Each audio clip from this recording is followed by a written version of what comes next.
உண்மை சுமந்த கர்ப்பமும் பாக்கியம் உள்ளது என்று அந்த ஸ்திரீ 27ஆம் வசனத்துல அவரை பார்த்து சொல்றார். அதற்கு இயேசு சொல்றாரு, அப்படி ஆனாலும் என்னிடத்திலே கடவுளுடைய வார்த்தையை கேட்டு அதை யார் காத்துக் கொள்கிறார்களோ அவர்களே பாக்கியவான்கள். பாக்கியவான்கள் லிஸ்ட் பார்த்தா மத்தேயு 5ஆம் அதிகாரத்துல மலை பிரசங்கத்துல 3ஆம் வசனத்துல இருந்தே நம்ம அந்த பாக்கியவான்கள் லிஸ்ட் பார்க்கலாம். ஆவில் எளிமை உள்ளவர்கள் பாக்கியவான்கள், பரலோக ராஜ்யம் அவர்களுடையது, சமாதானம் உள்ளவர்கள் பாக்கியவான்கள், தேவனுடைய புத்திரர்கள், இரக்கம் உள்ளவர்கள் பாக்கியவான்கள், இரக்கம் பெறுவார்கள், நீதி மேல் பசிதாகம் உள்ளவர்கள் பாக்கியவான்கள், திருப்தி அடைவார்கள் அப்படின்னு நிறைய சொல்ற. சுகீர்தத்தில் சுத்தம் உள்ளவர்கள் பாக்கியவான்கள், அவர்கள் தேவனை தரிசிப்பார்கள். சாந்தமனம் உள்ளவர்கள் பாக்கியவான்கள், பூமியை சுதரித்துக் கொள்வார்கள். நீதி நிமித்தம் துன்பப்படுவர்கள் பாக்கியவான்கள், பரலோக ராஜ்யம் அவர்களுடையது. என் நிமித்தம் பலவிதமான தீமையான மொழிகள் உங்கள் பேரில் சொல்வார்கள், நீங்கள் பாக்கியவான்களாக இருக்கு. இப்ப நிறைய பாக்கியவான்கள் லிஸ்ட் நம்ம படிக்கலாம், பழைய ஏற்பாட்டிலே புதிய ஏற்பாட்டிலே. ஆனா இங்க இயேசு என் வார்த்தை கேட்டு அதை காத்துக் கொள்கிறவர்களே பாக்கியவான்கள். இல்லாமா நீர் பாலுண்ட முளையும் உண்மை சுமந்த கர்ப்பம், பாலுண்ட முளைகள் சுமந்த கர்ப்பமும் பாக்கிய முளைகள் என்று சொல்லு. இந்த லூக்கா 11ஆம் அதிகாரத்தை அதுக்கு முன்பதாக இந்த வசனத்துடைய கருத்தை நான் சொல்கிறதுக்கு முன்பதாக இந்த 11ஆம் அதிகாரத்துல 1ஆம் வசனத்தை வாசித்த பார்த்திருந்தார். இயேசு ஒரு இடத்துல தனித்து ஜெபம் பண்ணி முடித்ததற்கு பிறகு அவருடைய சீஷர்கள் வந்து எங்களுக்கு ஜெபம் பண்ண கற்றுக் கொடுக்க வேண்டும் என்று அவர்களை கேட்கிறதை இந்த 1ஆம் வசனத்திலே பார்த்து, போதகரே எங்களுக்கு எப்படி ஜெபிக்க வேண்டும் என்று எங்களுக்கு கற்றுக் கொடுக்க வேண்டும் என்று அந்த 1ஆம் வசனத்திலே சீஷர்கள் கேட்கிறாங்க. இப்ப இயேசு சொல்றாரு, பரமண்டலங்களுக்கு எங்கள் பிதாவே, உடைய நாமம் பரிசுத்தப்படுவதாக, உடைய ராஜ்யம் வருவதாக, உடைய சித்தம் பரமண்டலங்களிலே செயல்படுகிறது போல இந்த பூமியிலே செயல்படுவதாக. பரமண்டலங்களில் இருக்கிற பிதாவே, உம்முடைய நாமம் பரிசுத்தப்படுவதாக, உம்முடைய ராஜ்யம் வருவதாக. பரிசுத்தாவி, பரிசுத்தாவில தான் உடைய ராஜ்யம் வரும். மனுஷகுமாரன் தம்முடைய ராஜ்யத்தில் வருவதை காரணம் இயேசு அந்த பரிசுத்தாவில பெந்தகோஸ்தே பண்டிகைக்கு தான் இந்த ஜபமே. இது பரிசுத்தாவி பெருகிறதுக்கு முன்னாடி என்ன ஜபம்? பெந்தகோஸ்தே பண்டிகை வரணும்ன்றதுதான் அந்த ஜபமாவே இருக்கு. பெந்தகோஸ்தே பண்டிகைக்கு முன்னாடி இது ஒரு ஜபம். இது பரிசுத்தாவி பெருகிறதுக்கு முன்பதாக தானியேல் பண்ணின ஒரு ஜபம். தானியேல் எப்பயும் போல 3 வேளை ஜெபிக்கிறார். ஆனா அப்ப சட்டம் எதுவும் போடல. ஆனா இந்த தானியேல் எப்போதும் 3 வேளை ஜெபிக்கிறதை கண்டு அங்க இருக்கிற ஒரு கூட்டத்தார் ராஜாவை தான் வணங்க வேண்டும், எப்படியாவது இந்த தானியம் சிக்க வைக்க வேண்டும் என்று சொல்லி 1 மாதம் வரைக்கும் ராஜாவை தான் வணங்க வேண்டும். வேற யாருன்னா வணங்கினா அவங்க எங்க போடப்படுவாங்க? சிங்கங்களின் கீழே போடப்படுவாங்க என்று ஒரு சட்டத்தை, ஒரு வீம்புக்காக இந்த சட்டத்தை அவர்கள் போடுகிறார். வாசிக்கிறார் தானியேல் 6ஆம் அதிகாரம். ராஜாவுக்கு நஷ்டம் வராதபடிக்கு அந்த தேசாதிபதிகள் கணக்கு ஒப்புவிக்கத்தக்கதாக அவர்களுக்கு மேலாக 3 பிரதானிகளையும் ஏற்படுத்துவது தரியுவுக்கு நலம் என்று கண்டது. இவர்களில் தானியேல் ஒருவனாயிருந்தான்.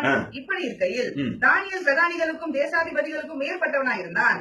தானியேலுக்குள் விசேஷித்த ஆக இருந்தமையால் அவனை ராஜ்யம் முழுமைக்கும் அதிகாரியாக ஏற்படுத்த ராஜா நினைத்தான். தரியு ராஜா இந்த தானியேலை ராஜ்யம் முழுமைக்குமே அதிகாரியாக மாற்ற வேண்டும் என்று ராஜா நினைத்தான். வாசிக்கலாம். அப்பொழுது பிரதானிகளும் தேசாதிபதிகளும் ராஜ்யத்தின் விசாரிப்பில் தானியேலை குற்றப்படுத்தும்படி எப்படியா இவன் குற்றப்படுத்திட்டான், இவன் அந்த அதிகாரத்துக்குள்ள போக முடியாது என்கிறதுல ஒரு உபாயம் பண்றாங்க எல்லாருமே. வாசிக்கலாம். முகாந்திரம் தேடினார்கள். ஆனாலும் ஒரு முகாந்திரத்தையும் குற்றத்தையும் கண்டுபிடிக்க அவர்களால் கூடாது இருந்தது. என்ன முகாந்திரத்தை பார்த்தாலும் ஒண்ணும் கண்டுபிடிக்க முடியல. அப்போ இவர்கள் யூதர்கள், இவர்கள் தேவனை தவிர யாரும் வணங்க மாட்டார்கள். அப்படி ஒரு சட்டம் போட்டா அதை இவங்களை சிக்க வச்சிடலாம். 1 மாதம் வரைக்கும் ராஜாவை தான் வணங்கணும், வேற எந்த கடவுளையும் வணங்க கூடாதுன்னு ஒரு சட்டம் போட்டா இவன் கண்டிப்பா ராஜாவை வணங்க மாட்டான், எப்பயும் போல கடவுளை தான் வணங்குவான். அப்ப அந்த கேஸ போட்டு பிடிச்சி இவன் எங்க போட்டுடலாம்? சிங்கங்களின் கேவில போட்டுடலாம் அப்படின்றது குற்றம் சுமத்தலாம் என்று ஒரு முகாந்திரம், ஒரு உபாயம் பண்றாங்க. வாசிக்கலாம். அப்பொழுது அந்த மனுஷர், நாம் இந்த தானியேலை அவனுடைய தேவனை பற்றிய வேத விஷயத்திலே அவனுடைய தேவனை பற்றிய வேத விஷயத்திலே குற்றப்படுத்தலாமே தவிர குற்றப்படுத்தும் முகாந்தாரத்தை கண்டுபிடித்தால் ஒழிய அவனை வேற ஒன்றிலும் குற்றப்படுத்தும் முகாந்தாரத்தை கண்டுபிடிக்க கூடாது என்றார். ஒண்ணுமே நீங்க சுத்தி பார்த்தா கூட ஒண்ணும் பிடிக்க முடியாது. ஆனா அந்த வேத விஷயத்துல ஏதாவது ஒரு முகாந்திரம் கண்டுபிடிச்சாதான் உண்டு. மற்ற விஷயத்துல பண்ண முடியாத இடத்துல அவங்க பேசிக்கிறாங்க. வாசிக்கலாம். பின்பு அந்த பிரதானிகளும் தேசாதிபதிகளும் கூட்டம் கூடி ராஜாவிடத்தில் போய் அவனை நோக்கி ஹரி ராஜாவே என்றும் வாழ்க, எவனாகிலும் 30 நாள் வரையிலும் ராஜாவாகிய உம்மை தவிர எந்த தேவனையானாலும் மனுஷனையானாலும் நோக்கி யாதொரு காரியத்தை குறித்து விண்ணப்பம் பண்ணினால் அவன் சித்தங்களின் கேள்வியிலே போடப்பட. பாத்தீங்களா, இது ஒரு வீம்பு சட்டம். ஏன்னா ராஜா அவனை நேசிக்கிறார். முழுமைக்கும் ராஜ்யத்துக்கு முழுமைக்கும் அவன் அதிகாரியா இருக்கணும்னு திங்க் பண்ணிட்டு இருக்கிறாரு. அவனுக்கு அதிகமா ப்ரையாரிட்டி கொடுக்கிறார், முக்கியத்துவம் கொடுக்கிறார். இவங்க பொறாமையோ என்றால் அதுக்கு முன்பாக நிற்கத்தக்கவன் யாரு? பொல்லாது பொறாமை வந்துச்சு இவருக்கு. வாசிக்கலாம். ராஜா கட்டளை பிறப்பித்து உறுதியான தாக்கீது செய்ய வேண்டும் என்று ராஜ்யத்தினுடைய எல்லா பிரதானிகளும் தேசாதிபதிகளும் பிரபுக்களும் மந்திரிமார்களும் தலைவர்களும் ஆலோசனை பண்ணி கொண்டிருக்கிறார்கள். ஆதலால் இப்போதும் ராஜாவே மேதியருக்கும் பெர்ஷியருக்கும் இருக்கிற மாறாத பிரமாணத்தின்படியே மேதிய பெர்ஷிய சாம்ராஜ்யத்துல இந்த தரியு ராஜா இருக்கிறார். மாறாத பிரமாணத்தின்படி அந்த தாக்கீது மாற்றப்படாதபடி நீர் அதை கட்டளையிட்டு கையெழுத்து வைக்க வேண்டும் என்றார்கள். ஒரு மாசம் வரைக்கும் மனுஷனையும் வணங்கக்கூடாது, அவங்க கடவுளையும் வணங்கக்கூடாது. ராஜா உண்மைதான் என்ன பண்ணணும், வணங்கணும்னு சொல்லி இருக்கிறார். அப்படித்தானே போட்டிருக்கு. எவனாகி 30 நாள் வரையிலும் ராஜாவாகி உம்மை தவிர எந்த தேவனை ஆனாலும் மனுஷனை ஆனாலும் நோக்கி விண்ணப்பம் பண்ணக்கூடாது. உண்மைட்ட தான் விண்ணப்பம் பண்ணணும், உண்மைதான் வணங்கணும், வேற யாரையும் வணங்கக்கூடாதுன்னு இப்படி ஒரு தந்திரமான சட்டத்தை போடுறாங்க. வாசிக்கலாம். யாதொரு காரியத்தை குறித்து விண்ணப்பம் பண்ணினால் அவன் சிங்கங்களின் கெபிலே போடப்பட ராஜா கட்டளை பிறப்பித்து. இப்ப 9 வாசிங்க. அப்படியே ராஜாவாகிய தரியு அந்த கட்டளை பத்திரத்துக்கு கையெழுத்து வைத்தான். தானியேலோ வென்றார். இதுக்கு முன்னாடியே தானியேல் 3 வேளை ஜெபிக்கிறான். அந்த ஜெபம் தான் பரமண்டலங்கள் இருக்கிற எங்கள் பிதாவே உங்களுடைய நாமம் பரிசுத்தப்படுவதாக, உங்களுடைய ராஜ்யம் வருவதாக என்ற தானியேலுடைய ஜெபத்துக்கு மேலாட்டம். அதுதான் பரமண்டலங்கள் இருக்கிற பிதாவே என்ற ஜெபம் வந்து தானியேல் பண்ண. இந்த பத்திரத்துக்கு கையெழுத்துக்கு முன்னாடி போட்ட ஜெபம் வந்து பரிசுத்தாவி வர்றதுக்கு முன்னாடி தானியேல் பண்ண ஜெபம். ஆனா இந்த பத்திரத்துக்கு கையெழுத்திட்ட பொழுதுல கூட தானியேல் அதை பத்தி கவலைப்படாம எப்பொழுதும் எருசலேமின் பலகணிகளை திறந்து 3 வேளை ஜெபம் பண்ணினானா. இதுதான் பரிசுத்தாவி பெற்றதுக்கு அப்புறம் தானியேல் பண்ணின ஜெபம். பரிசுத்தாவி பெற்றவங்க எதுக்குமே பயப்பட மாட்டாங்க. நீ என்ன சட்டம் போட்டாலும் சரி, நீ என்ன சத்தம் போட்டாலும் சரி, நீ என்னன்னா அவங்களை பயமுறுத்தினாலும் சரி, அவங்க பயப்பட முடியாது என்ற இடத்துல பரிசுத்த ஆவியிலே நிறைஞ்சு ஜெபிக்கிறவங்க எதுக்குமே பயப்பட மாட்டாங்க. அதுதான் இந்த பத்திரத்துக்கு கையெழுத்திட்ட பொழுதிலும் பிறகு தானியேல் பண்ணக்கூடிய ஒரு ஜெபம். வாசிக்கலாம். தானியேலோ வென்றான். கையெழுத்து வைக்கப்பட்டது என்று அறிந்த பொழுதிலும் தன் வீட்டுக்குள்ளே போய் தன் மேல் அறையிலே எருசலேமுக்கு நேராக பலகணிகள் திறந்திருக்க தான் முன் செய்து வந்தபடியே தினம் 3 வேளையும் தன் தேவனுக்கு முன்பாக முழங்கால் படியிட்டு ஜெபம் பண்ணி ஸ்தோத்திரம் செய்தார். உன்னை பலகீனப்படுத்துறதுக்கு, உன்னுடைய ஓட்டத்தை ஸ்டாப் பண்றதுக்கு, உன்னுடைய வளர்ச்சியை தடுக்கிறதுக்கு எத்தனை பேர் திட்டம் திட்டினாலும் நீ செய்யறத செஞ்சுக்கிட்டே இரு, கர்த்தர் அற்புதம் செய்வார். நீ செய்யறத செஞ்சுக்கிட்டே இரு, பண்ணிக்கிட்டே இரு. அப்போ இப்ப தானியேல் ஜெபம் பண்ண இதான் அவங்க எதிர்பார்த்தாங்க. எப்படியும் பத்திரத்துக்கு கையெழுத்திட்டாலும் இவன் தொடர்ந்து ஜெபிப்பான், புடிச்சு ஒரு சிங்கங்களின் கவில போட்டுடலாம். அந்த மனுஷர் கூட்டம் கூடி தானியேல் தன் தேவனுக்கு முன்பாக ஜெபம் பண்ணி விண்ணப்பம் செய்யறதை கண்டார்கள். பின்பு அவர்கள் ராஜாவுக்கு முன்பாக வந்து ராஜாவின் தாக்கீதை குறித்து எந்த மனுஷனாகிலும் 30 நாள் வரையில் ராஜாவாகிய உம்மை தவிர எந்த தேவனையானாலும் மனுஷனையானாலும் நோக்கி யாதொரு காரியத்தை குறித்து விண்ணப்பம் பண்ணினால் அவன் சிங்கங்களின் கெபிலே போடப்பட வேண்டும் என்று கட்டளை பத்திரத்தில் கையெழுத்து வைத்தீர் அல்லவா என்றார்கள். அதற்கு ராஜா, அந்த காரியம் மேதியருக்கும் பெர்ஷியருக்கும் இருக்கிற மாறாத பிரமாணத்தின்படி உறுதியாக்கப்பட்டதே. அது மாறாத பிரமாணமா இருக்கிறது, அது உறுதியாக்கப்பட்டது. அப்பொழுது அவர்கள் ராஜாவை நோக்கி, சிறைப்பிடிக்கப்பட்ட யூதேயா தேசத்தின் புத்திரரில் தானியேல் என்பவன் உண்மையும் நீர் கையெழுத்து வைத்துக் கொடுத்த கட்டளையும் மதியாமல் தினம் 3 வேளையும் தான் பண்ணும் விண்ணப்பத்தை பண்ணுகிறான் என்றார்கள். ராஜா இந்த வார்த்தைகளை கேட்டபோது தன்னில் மிகவும் சஞ்சலப்பட்டு கோபப்படல, சஞ்சலப்பட்டு தானியேலை காப்பாற்றும்படிக்கு. பாத்தீங்களா, ராஜா தான் அவனை ஏற்கனவே அதிகாரி ஆக்கணும்னு நினைச்சிட்டு இருக்கிறாரு. இவங்க பொறாமையிலதான் இதெல்லாம் பண்றாங்கன்னு ராஜாவுக்கு தெரிஞ்சிருச்சு. ஐயோ, இதுல போய் தானியேல் சிக்கிக்கிட்டானே, இவங்க வந்து சட்டம் பேசுவாங்களே அப்படின்ற இடத்துல அவர் மிகவும் சஞ்சலப்பட்டு தானியேலை காப்பாற்றமானதா இருக்கிறார் தரியு ராஜா. அவன் பேரில் தன் மனதை வைத்து அவனை தப்புவிக்கிறதற்காக சூரியன் அஸ்தமிக்கும் மட்டும் பிரயாசப்பட்டுக் கொண்டிருந்தான். அப்போது அந்த மனுஷர் ராஜாவிற்கு கூட்டமாய் வந்து, ராஜா கட்டளையிட்ட எந்த தாக்கீதும் கட்டளையும் மாற்றப்படக்கூடாது என்பது மேதியருக்கும் பெர்ஷியருக்கும் பிரமாணமாய் இருக்கிறது என்று அறிவீராக என்றார்கள். அப்போது ராஜா கட்டளையிட அவர்கள் தானியேலை கொண்டு வந்து அவனை சிங்கங்களின் கெபியிலே போட்டார்கள். எவ்வளவு அழுத்தம் கொடுக்குறாங்க பாருங்க ஒரு ராஜாவுக்கு. நீங்க சாதாரணமா நினைச்சுக்கிட்டீங்களா ராஜாவாயிட்டா நம்ம இஷ்டப்படி செய்யலான்ட்டு? இதுக்கு கூட ஒரு கோஷ்டி இருக்குது பாருங்க. இதெல்லாம் ஒரு 10 பேர் சேர்ந்தாங்கன்னா என்ன வேணாலும் பண்ணுங்க. கொல்லாத கோஷ்டிகளா போகாத படிக்கு இப்படி எல்லாம் வேதத்துல நடந்திருக்கிற உண்மைகளை நம்ம பகுத்தறிஞ்சு நாம அந்த இடத்துல டேலி ஆகாத படிக்க நம்மளை காப்பாற்றிக் கொள்ளணும்.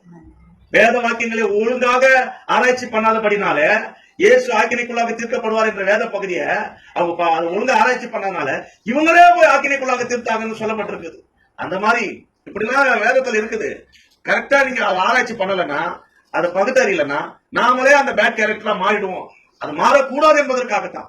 நீ சாகக்கூடாது என்பதற்காகத்தான் சாகவே சாவாய் சாகவே சாவாய் 10 முறை சொல்லி தொனிக்க பண்ணி உன்னை காப்பாற்றுற கடவுள் நம்முடைய கடவுள். புரியுதா? அப்ப இந்த தானியேல் அந்த சிங்கங்களின் கெபில போடப்படுறாரு. வேற ஒண்ணும் பண்ண முடியல ராஜாவால, ஒண்ணுமே பண்ண முடியாது. இதே தான் பிலாத்து இயேசு கிறிஸ்துவை விடுதலை பண்றதுக்கு எவ்வளவு பண்ணாரு. தம்முடைய பிரயத்தனத்தினால் ஒன்னும் பண்ண முடியல. அவர் இட்ட சத்தம் மேற்கொண்டது என்கிறதுல லூக்கா 23ஆம் அதிகாரத்துல அந்த சத்தம் மேற்கொண்ட மக்கள் கூட்ட சேடி கோஷ்டி போட்டு கத்துறதுக்கு ஒரு ஒரு பவர் இருக்குதுன்றாரு. அது வாசிங்க லூக்கா 23:23. பிலாத்து இயேசுவை விடுதலையாக்க மனதாய் மறுபடியும் அவர்களிடத்தில் பேசினான். அவர்களும் அவனை சிலுவையில் அறையும் என்று கூக்குரலிட்டார்கள். அவன் 3ஆம் தரம் அவர்களை நோக்கி, ஏன் இவன் என்ன பொல்லாப்பு செய்தான்? மரணத்துக்கு ஏதுவான குற்றம் ஒன்றின் இடத்தில் நான் காணவில்லையே. ஆகையால் நான் இவனை தண்டித்து விடுதலையாக்குவேன் என்றான். அப்படி இருந்தும் அவரை சிலுவையில் அறைய வேண்டும் என்று அவர்கள் உரத்த சத்தத்தோடு கேட்டுக்கொண்டிருந்தார்கள். ஒரு ராஜாக அவரால் ஒண்ணுமே பண்ண முடியல. ஏன்னா மக்கள் போடுற கோஷம் பண்ணாங்க. அதுதான் மக்கள் தெரிஞ்சு வச்சுக்கிட்டு மறியல் பண்ணி ஜெயிச்சிடலாம், கோஷம் போட்டு ஜெயிச்சிடலாம் அப்படின்ற இடத்துல அந்த கோஷத்துக்கு ஒரு வெயிட் இருக்குது. அந்த கோஷத்துக்கு ஒரு வெயிட் இருக்குங்க. நாவு நெருப்பு தானே, அது அநீதி நிறைந்த உலகம். சிங்கம் மாத்திரம் தான் பட்சிக்க நினைக்காதீங்க, நாவும் பட்சிக்கும். ஏன்னா நாவு நெருப்புல, சிங்கமும் பட்சிக்கும் நெருப்பும் பட்சிக்கும். நாவும் நெருப்புதான் விதத்துல நாவும் மற்றவர்களை பட்சிக்கும். அப்போ ஒருவர் கடித்து பட்சிக்காதீங்கன்னா வாயிலே கடிச்சு கொன்றாதீங்க ஒருத்தர் அப்படின்னு கலாத்தியர் புத்தகத்துல 5ஆம் அதிகாரம் 15-16 பவுல் சொல்றாரு.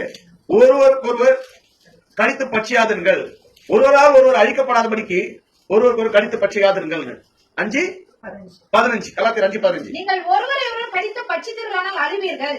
நீங்கள் ஒருவரை கடித்து பட்சித்தீர்களானா, இவங்க கண்டம் பண்றது, அவங்க கண்டம் பண்றது வார்த்தை போர் தானே நடக்குது இன்னைக்கு டிவில எல்லாம் பாத்தீங்கன்னா. இந்த கட்சிக்கு அந்த கட்சிக்கு வார்த்தை போர் தானே, அந்த வார்த்தை போர் தானே பெரிய அளவுல நடந்துகிட்டு இருக்கு. அதுதானே மீடியாக்கெல்லாம் வச்சு சமாளிச்சுட்டு கிடக்குறாங்க. நல்லா ஒருவர் கடித்து பட்சித்தீர்களானால் அழிவீர்கள். அப்படி ஒருவரால் அழிக்கப்படாதபடிக்கு, இவனால நீ செத்துறாது, உன்னால அவன் செத்துறக்கூடாது. அதான் ஒருவரால் அழிக்கப்படாதபடிக்கு எச்சரிக்கையா கேர்ஃபுல்லா இருக்கணும். ஒருவரால் அழிக்கப்படாதபடிக்கு எச்சரிக்கையா இருக்கணும். அதான் வாய் நாவுக்கு அதிகாரம் இருக்கிறது. அது பட்சிக்கும், அது குத்தி போடும், அது ஒரு ஆளை பொசிக்கிறோம்.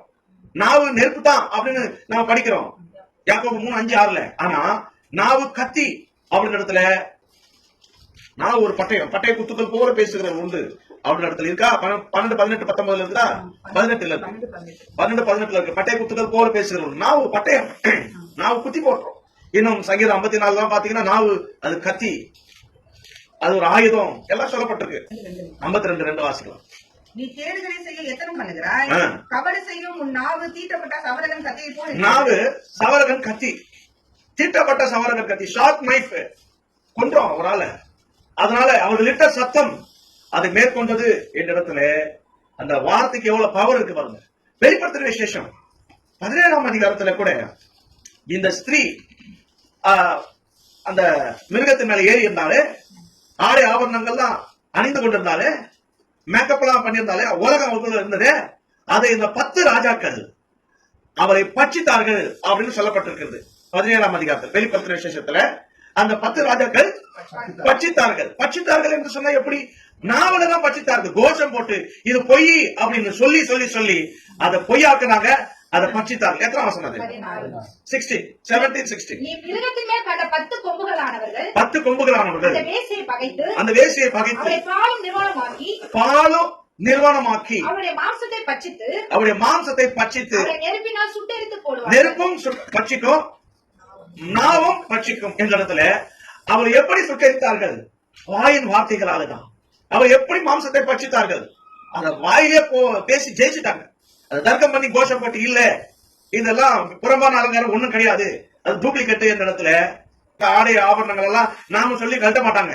ஆனா இந்த பாதி உபத்திர காலம் 3 வருஷம் முடிந்ததுக்கு பிறகு அடுத்த பாதி 3 வருஷத்துல இந்த 10 ராஜாக்கள் இருக்கிறாங்க பாருங்க. இந்த 10 ராஜாக்கள் ஐரோப்பா நாடுகள்ல இருக்கக்கூடிய 10 ராஜாக்கள், இந்த 10 ராஜாக்கள் வந்து அதை கலட்ட வைப்பாங்க. புறம்பான அலங்கரிப்பு அது இல்ல, அது இவங்களா பண்ணிக்கிட்டது, அது உண்மை இல்ல அப்படின்ற இடத்துல அந்த ராஜாக்கள், அந்த 10 ராஜாக்கள் வந்துதான் தன்னுடைய வார்த்தை போரால பட்சித்து அவளை பாலும் நிர்வாணமாக்குவார்கள் என்ற இடத்துல சொல்லப்பட்டிருக்கு. இந்த 17ஆம் அதிகாரம் ஆவிக்குரிய ரீதியாக அவளை நியாயந்திருக்கிறது தான் இந்த 17ஆம் அதிகாரம். இந்த வெளிப்படுத்தின விசேஷம் 18ஆம் அதிகாரம் அந்த விழுந்து போன சபையை அவருடைய சொத்து ஆஸ்தி என்கிறதுல அவருடைய ப்ராப்பர்ட்டி எல்லாம் நியாயந்திருக்கிறது தான் இந்த வெளிப்படுத்தின விசேஷம் 18ஆம் அதிகாரம். கடைசியாக அந்த விழுந்து போன சபையவே நியாயந்திருக்கிறது தான் இந்த வெளிப்படுத்தின விசேஷம் 19ஆம் அதிகாரம். அது நம்முடைய கர்த்தராகிய இயேசு கிறிஸ்துவும் நாமும் வெள்ளை குதிரைகளின் மேல் ஏறி வந்து அவர்களுக்கு நியாய தீர்ப்பு கொடுப்போம், அந்த விழுந்து போன சபைக்கு நியாய தீர்ப்பு கொடுப்போம் என்று வெளிப்படுத்தின விசேஷம் 19ஆம் அதிகாரம் கடைசி 2 வசனத்திலே மிருகத்தையும் அதன் சொரூபத்தையும் வணங்கினவர்களையும் கள்ளத்தீர்க்கதரிசியும் அந்த மிருகத்தையும் அக்கினி கடலிலே தள்ளினார்கள், அவர்கள் தள்ளப்பட்டார்கள் என்று உயிரோடே 3 கூட்டம். இந்த விழுந்து போன சபை அப்படியே உயிரோட அக்கினி கடலுக்குள்ளே போகக்கூடிய இடத்துல இருக்கிறது. அந்த கள்ளத்தீர்க்கதரிசி உயிரோட அக்கினி கடலுக்குள்ள போறான். அவன் மத தலைவன், அவன் தான் கள்ளத்தீர்க்கதரிசி. இந்த அரசியல் தலைவன் அவன் தான் இந்த அந்தி கிறிஸ்து. அவனோடு இணைந்து கொண்ட இந்த விழுந்து போன சபை அது கைவிடப்பட்ட ரத்த சாட்சியா போகாதபடிக்கு கொல்லவும் கொடுக்கவும் செய்யக்கூடியவங்க. முத்திரையை போட்டுக்கிட்டு கொள்வாங்க, கொடுப்பாங்க. ஆனா முத்திரையை போடாதவங்க கொல்லவும் முடியாது, கொடுக்கவும் முடியாது. அவங்க தங்கள் பிரயாசங்களை விட்டு ஒழிந்து அவங்க தேவனோடு இளைப்பாறினார்கள் என்று வெளிப்படுத்தின விசேஷம் 14ஆம் அதிகாரம் 13 அதிலே நாம் படிக்கிறோம். அவர்கள் தங்கள் பிரயாசங்களை விட்டு போயிட்டாங்க. கைவிடப்பட்ட சபை, புத்தி உள்ள கன்னிகையாக அவங்க எடுத்துக்கொள்ளப்பட்டுட்டாங்க 14:13.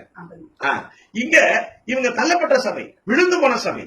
இவங்க எப்படி இருக்கிறாங்க அப்படின்னா முத்திரையை போட்டுக்கிட்டு கொல்லவும் கொடுக்கவும் கூடிய இடத்துல இருக்கிறாங்க. அவங்க தங்கள் பிரயாசங்களை விட்டு ஒளிந்த, இப்ப அவங்க பிரயாசம் அவங்க விட்டு ஒளிந்து போச்சு. அவங்களுடைய பிரயாசம் 3 வருஷம் அவங்களுக்கு இருக்கும். அந்த 3 வருஷம் கழிச்சு அந்த பிரயாசம் அவங்களை விட்டு ஒளிந்து போச்சு, அவங்க எடுத்துக்கொள்ளப்பட்டாங்க. ஆனா மனவாட்டி சபைக்கு அப்படி இல்ல. 2:4 கடைசி 2 வசனத்துல அதே சீக்கிரத்தில் நீங்க வரும் இந்த லேசான உபத்திரம் இன்னல் கிழக்கிலிருந்து தோன்றி மேற்கு வரைக்கும் பிரகாசிக்கக்கூடிய அந்த இமைப்பொழுதுல அதே சீக்கிரத்தில் இந்த உபத்திரவம் பிரயாசம் நம்மை விட்டு நீங்கி போகக்கூடிய இடத்துல நாம் கத்திரத்திலே எடுத்துக்கொள்ளப்படுகிறோம். விழுந்து போன சபை நித்தியமாக அவர்கள் பாதிக்கப்படுகிறார்கள். அதான் உயிரோட அக்கினி கடலுக்குள்ளே தள்ளப்படுகிறார்கள். வெளிப்படுத்தின விசேஷம் 19 உயிரோட அக்கினி கடலுக்குள்ளே தள்ளப்படுகிறார்கள். அப்ப பாருங்க, ரகசிய வருகையும் விட்டுட்டாங்க. அப்ப இயேசு எடுத்துக்கொள்ளப்பட்டதுக்கு அப்புறம் இவங்க உயிர் இருக்குது. 13 வருஷத்துலயும் சாகல, அப்பவும் உயிர் இருக்கு. அடுத்த 13 வருஷத்துலயும் சாகல. ஏன்னா அந்த அடுத்த 13 வருஷத்துக்குள்ள கடவுள் கொண்டு போறாரு. அதுல ஒரு சிலருக்கு செத்துறாங்க, அதுலயும் ஒரு கூட்டம் சாகாம இருக்குது. இந்த கூட்டத்தை இப்ப இவங்க எல்லாம் என்ன நினைச்சுக்கலாம், நாங்க உயிரோட இருக்கிறோம், எல்லாத்தையும் நாங்க ஜெயிச்சிட்டோம் அப்படில. உங்களெல்லாம் உயிரோட அக்கினி கடலுக்குள்ளே தள்ள போறாரு. ஜீவனை கொடுத்தா ஜீவன் கிடைக்கும். உயிரோடு இருந்தா உயிரோடவே போய் அக்கினி கடல்ல தான் போய் குதிக்கணும் அப்படின்றதும் அங்க வெளிப்படுத்தின விசேஷம் 19ஆம் அதிகாரத்திலே அங்க சொல்லப்பட்டு. இதுதான் அந்த வார்த்தையில பட்சிக்கிறது. 17ஆம் அதிகாரத்துல அந்த ஸ்திரீனுடைய ஆவிக்குரிய நிலை, அவருடைய அலங்காரத்துக்கு ஒரு ஜட்ஜ்மெண்ட். 18ஆம் அதிகாரத்துல அந்த ஸ்திரீனுடைய ப்ராப்பர்ட்டிக்கு ஒரு ஜட்ஜ்மெண்ட், அவளுடைய அந்தஸ்து ஆஸ்திக்கெல்லாம் ஒரு ஜட்ஜ்மெண்ட். 19ஆம் அதிகாரத்துல அவருடைய ஆத்மாவும் சரீரமும் அதுக்கு ஒரு ஜட்ஜ்மெண்ட். இதுதான் 19ஆம் அதிகாரம். தானியேலுக்கு விரோதமா வந்த அந்த பிரதானிகள் வார்த்தையினாலே பட்சித்தார்கள். தானியேல் வார்த்தையிலே அவர்கள் சத்தம் போட்டு பேசுறதுனால அந்த தரியு ராஜாவால் ஒண்ணுமே பண்ண முடியல. சிங்கங்களின் கெபிலே போட்டார்கள் என்கிறதுல 21ஆம் வசனம் 22ஆம் வசனம் தானியேல் 6:21-22 வாசிக்கிறோம். அப்பொழுது தானியேல் ராஜாவே நீர் என்றும் வாழ்க, சிங்கங்கள் என்னை சேதப்படுத்தாதபடிக்கு தேவன் தம்முடைய தூதனை அனுப்பி அவர்களின் வாயை கட்டி போட்டார். வேற சத்தத்தோடு ராஜா இருக்கிறார். ஏற்கனவே ராஜாவுக்கு சஞ்சலம், அப்ப காப்பாற்ற மனதா இருந்தான். முதல்ல அவன ராஜ்யத்துக்கு தலைவனாக்கிறதுக்கு நினைவா இருந்தான், அப்புறம் சஞ்சலப்படுறான். இப்போ அவனை காப்பாற்ற மனதா இருந்தான். இப்ப ராஜா துயர சத்தத்தோட தானியேலே இருக்கிறியாப்பா, போயிட்டியாப்பா, நீ இடைவிடாமல் கத்தி கூப்பிட்டியப்பா, உன் கடவுள் உன்னை தப்பு வச்சாராப்பா அப்படின்னு இடத்துல துயர சத்தத்தோடு அவன் தானியேல் சொல்றாரு, ராஜாவே நீ வாழ்க. அங்க இருந்த ராஜா, நான் சாக மாட்டேன், நான் கர்த்தரை உண்மையா தேடின ஒரு மனுஷன். அதனால அதேனென்றால் ராஜாவாகிய உமக்கு முன்பாக தேவனுக்கு முன்பாக என்கிட்ட எந்த நீதிகளும் கிடையாது அப்படின்னு நான் ஒரு நீதிமான்னு சொல்றான். 22 வாசிங்க, 22-23.